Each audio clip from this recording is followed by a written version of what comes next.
I grew up in a quiet neighborhood where everyone mostly minded their own business. Until Linda moved in. Let's call her Linda because honestly, that name suits the drama she brought. She rented the 5-bedroom house directly across from my parents, living with her adult son, his pregnant girlfriend, and her little grandchild. On our side, it was me, my parents, 2 siblings, and our 2 adorable dogs who loved to play in the yard. Life was simple, until Linda decided to make it complicated. It all started on a Sunday afternoon. Linda's family threw a birthday party for her grandchild. Nothing unusual there. The party wrapped up around 5 in the evening, right when many neighbors were out walking their dogs. Naturally, our dogs barked a little, but so did others in the estate. We thought nothing of it. The next day, Linda knocked on our door. My mum answered, confused. Linda immediately complained that our dogs had barked all night and she hadn't slept. She threatened to call the pound. My mum tried to reason with her, pointing out there were dozens of dogs in the neighborhood, but Linda had already decided we were the villains. At first, we tried to be considerate. We kept the dogs inside more, hoping to avoid conflict, but Linda wasn't looking for peace.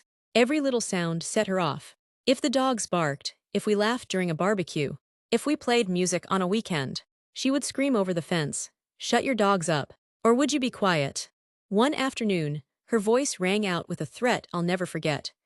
"I'm going to come over and kill those dogs if you don't shut them up." The situation went from irritating to frightening. A few days later, I learned Linda had posted about my mum in a local mom's Facebook group, calling her rude and disrespectful for how she'd answered the door. My friend showed me the post, and I commented to defend my mum. Linda's reply sent chills down my spine. "Thanks op, now I have your mum's name." That was the beginning of relentless harassment. Linda started messaging both my mum and me. Then came the creepy silent phone calls.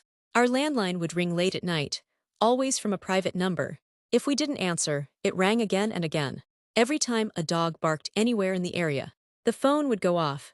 We eventually figured out she was using an app to make anonymous calls. By then, my parents had had enough. First, they contacted Linda's landlord and real estate agent, explaining everything, especially that we feared for our safety and the dogs. Then, they had a lawyer draft a cease and desist letter. My sisters tried delivering it, but Linda slammed the door in their faces. The police had to step in to serve it. Even that wasn't enough to stop her. So my parents pursued a restraining order. Linda didn't bother to show up in court, and the ruling went in our favor. For the first time, we felt a small sense of relief. But the final piece of this puzzle came from an unexpected source. The pregnant girlfriend living with Linda happened to be a former colleague of mine. Out of curiosity, I reached out to her. What she revealed shocked me. Linda had saved the floor plan of our house, had all of my parents' contact details, and was indeed behind the anonymous calls. She even apologized on Linda's behalf, admitting the harassment had gone way too far. Not long after, Linda and her entire household were evicted. The silent phone calls stopped a few months later, and the best part, the new family who moved in turned out to be wonderful. They're kind, respectful, and my parents have grown close to them. Our dogs still bark now and then, but no one screams threats over the fence anymore. The neighborhood went back to what it always should have been: peaceful, happy, and safe. And if there's a moral here, it's this: never mess with someone's dogs or the family who loves them.